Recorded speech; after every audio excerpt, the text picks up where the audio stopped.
ঠিক যখন সূর্য ডোবার পালা, ঠিক সে সময় আন্দোলপোতা কতটা সুন্দর জানেন? নাম শুনেছেন কখনো? কলকাতার খুব কাছেই আছে এমন এক অদ্ভুত জায়গা যেখানে উইকেন্ড খুব সুন্দরভাবে কাটাতে পারবেন আপনিও। চারিদিকে ছোট বড় জলাশয়, সূর্যের আলো যখন এসে পড়ে জলের ওপর মনে হয় যেন সোনা চিকচিক করে জলে। আর যে রাস্তা ধরে যাবেন তা দেখেও মুগ্ধ হয়ে যেতে হয়। সাথে কি বাইক আছে আপনার, বা গাড়ি হলেও মন্দ লাগবে না।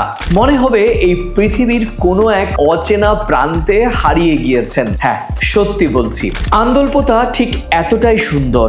এই গরমেও তার রূপ দেখুন আমাদের এই ভিডিওতে। প্রিয় দর্শক, আপনারা দেখছেন প্রথম কলকাতা প্রকৃতির খবরে প্রথম।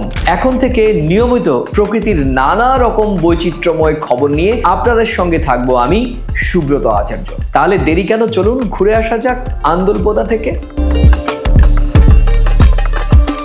উত্তর 24 পরগনার বসিরহাট মহকুমায় এই জায়গাটি। প্রায় 300 বিঘা জলাধার নিয়ে সুন্দর শান্ত একটি গ্রাম আন্দোলপোতা। ড্রোন ক্যামেরার সাহায্যে ওপর থেকে দেখলে মনে হবে বিশাল জলরাশির মাঝখানে আঁকাবাঁকা হয়ে অনেকগুলো সাপ শুয়ে রয়েছে। ছবি আরেকটু স্পষ্ট হলে বুঝতে পারবেন আসলে ওগুলো সাপ নয়, মাইলের পর মাইল বিছিয়ে থাকা রাস্তা।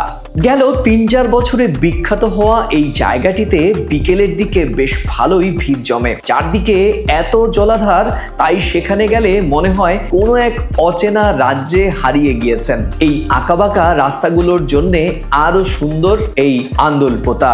আর আপনি যদি ড্রাইভ করে যেতে ভালোবাসেন তাহলে তো সোনায় সোহাগা। বিকেলের নীল আকাশের মেঘের আনাগোনা দেখতে দেখতে এক কাপ গরম চা, উফ, দারুণ ব্যাপার। আশেপাশে তেমন দোকান নেই, তাই ফ্লাক্সকেই সঙ্গী করে রাখুন। আর তার সাথে যদি আপনার সঙ্গে কেউ থাকে তবে তো ব্যাপারটা জমে ক্ষীর। তবে এখানে একাও সময় কাটানো যায়, কারণ এই নিস্তব্ধতার মাঝে নিজেকে আপনি খুঁজে পাবেন অন্যরকম ভাবে। এক স্বর্গীয় অনুভূতির সাক্ষী থাকবেন আপনি, এটা কিন্তু আপনাকে কথা দিচ্ছি। আসলে এই জলাধারগুলি মাছের ভেরি, মাছ চাষ হয়, তাই এসব জলাধারে কোনো ক্ষতি না করেই প্রাকৃতিক পর্যটন কেন্দ্র হিসেবে গড়ে উঠেছে আন্দোলপোতা। আর সেখানেই সূর্যাস্ত দেখার জন্য ভিড় করছেন বহু পর্যটক, বা খুব ভোরবেলায় গেলে দেখতে পাবেন মাছ ধরার দৃশ্য। এরকম আরো নানা মন মাতানো দৃশ্য উপভোগ করুন, প্রাণ ভরে নিঃশ্বাস নিন। আর ফিরতে যদি মন না চায় তাহলে আন্দোলপোতা থেকে বেবিয়া চৌমাথা হয়ে সোজা টাকি ঘুরে আসুন। সেখানে ইছামতির ধারে আরো একটা রাত কাটিয়ে পরদিন বিকেলে ফিরে আসুন নিজের বাড়িতে।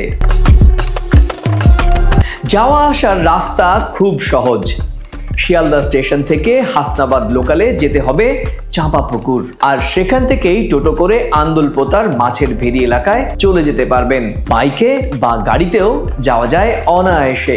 আর বাসন্তী হাইওয়ে দিয়ে গেলে কলকাতা থেকে আন্দোলপোতার দূরত্ব পড়বে 67 কিলোমিটার। টাকি রোড ধরে গেলে খোলাপোতা বাজার হয়ে চাঁপাপুকুর স্টেশন লিভিং ক্রসিং পার করতে হবে আপনাকে। এরপর রাজাপুর বাজার হয়ে পৌঁছে যাবেন কাঙ্ক্ষিত আন্দোলপোতায়। তবে এই স্পটটি এখনো খুব একটা পরিচিতি পায়নি। করোনা কালে বাড়ি থেকে দূরে তেমন কোথাও বেড়ানোর সুযোগ ছিল না। সে সময় শহর বসিরহাট থেকে কিছুটা দূরে আন্দোলপোতার প্রাকৃতিক সৌন্দর্য দেখে কেউ আবার সোশ্যাল মিডিয়ায় একটি ভিডিও পোস্ট করেন, আর সে থেকেই ভাইরাল হয়ে যায় জায়গাটি। প্রিয় দর্শক, কেমন লাগলো আজকের এই ভিডিওটি? ভালো লাগলে অবশ্যই মন্তব্যের কলমে আপনাদের মূল্যবান মন্তব্য লিখে জানাতে পারেন। আর প্রকৃতির আর কি ধরনের ভিডিও আপনারা দেখতে চান সেটাও জানাতে পারেন। প্রিয়জনদের সঙ্গে শেয়ার করতে পারেন এই ভিডিও। কথা দিচ্ছি আবারও ফিরে আসবো প্রাকৃতিক সৌন্দর্যের নতুন কোনো তথ্য নিয়ে। ততক্ষণ পর্যন্ত ভালো থাকুন, সুস্থ থাকুন এবং সবাই